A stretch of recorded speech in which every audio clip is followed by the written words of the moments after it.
North south university নারীদের জন্য নিরাপদ, কিন্তু সেটা শতভাগ নিরাপদ নয়। আমাদের ক্যাম্পাস নিরাপদ, বাট আমরা সেটা শতভাগ নিরাপদ চাচ্ছি। আমি আসলে কোনো ব্যক্তিকেন্দ্রিক কোনো কারো নাম বলতে চাচ্ছি না, কিন্তু আমি এইটুকু বলতে চাচ্ছি, সে যেই হোক, কারো বিরুদ্ধে যদি এই ধরনের অভিযোগ আসে সেটা খতিয়ে দেখা হোক। ইভেন সেটা যদি কোনো স্টুডেন্ট হয়, সেটা যদি কোনো ইউনিভার্সিটির কর্মচারী হয়, কর্মকর্তা হয়, ইউনিভার্সিটির বোর্ড অফ ট্রাস্টি হয়, এই বিষয়গুলো আমাদের দেখার বিষয় না। আমাদের দেখার বিষয় হচ্ছে যে আমরা একটা নিরাপদ ক্যাম্পাস পাচ্ছি কিনা। আমাদের ক্যাম্পাস আমরা 100% নিরাপদ ক্যাম্পাস হিসেবে বলতে পারছি না, কারণ আমরা বিভিন্ন জায়গায় দেখেছি বিভিন্ন এই ধরনের অভিযোগগুলো উঠেছে।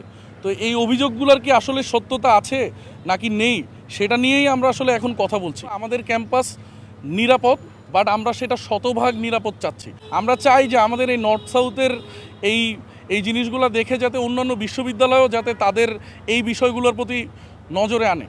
এবং আমরা স্পষ্ট বলতে পারি যে আমরা যেহেতু অভিযোগগুলো এখন পাচ্ছি, সেহেতু আমরা বলতে পারছি না যে আমাদের ক্যাম্পাস 100% নিরাপদ।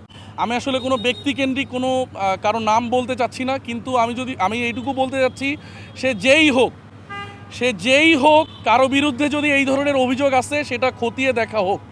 ইভেন সেটা যদি কোনো স্টুডেন্ট হয়, সেটা যদি কোনো ইউনিভার্সিটির কর্মচারী হয়, কর্মকর্তা হয়, ইউনিভার্সিটির বোর্ড অফ ট্রাস্টি হয়, এই বিষয়গুলো আমাদের দেখার বিষয় না। আমাদের দেখার বিষয় হচ্ছে যে আমরা একটা নিরাপদ ক্যাম্পাস পাচ্ছি কিনা। আমরা এইটুকু বলতে পারি যে নর্থ সাউথ ইউনিভার্সিটি নারীদের জন্য নিরাপদ, কিন্তু সেটা শতভাগ নিরাপদ নয়। সো আমরা চাচ্ছি যে নারীদের জন্য শতভাগ নিরাপদ ক্যাম্পাস। সো কিভাবে শতভাগ নিরাপদ না, যেহেতু বিভিন্ন অভিযোগ, যৌন নিপীড়ন এবং বিভিন্ন ধরনের এই ধরনের অভিযোগগুলো উঠে আসছে গণমাধ্যমে, তাহলে আসলে আমরা এই প্রেক্ষিতেই বলতে পারছি যে নর্থ সাউথ ইউনিভার্সিটি 100% নিরাপদ না। কারণ এই জিনিসগুলার কোনো না কোনো সত্যতা তো হয়তো আছে, বা কোনো না কোনো বিষয় তো আছে। আদারওয়াইজ তো এত গণমাধ্যম বা এত জিনিস মানুষগুলো এটা নিয়ে লেখালেখি করতো না।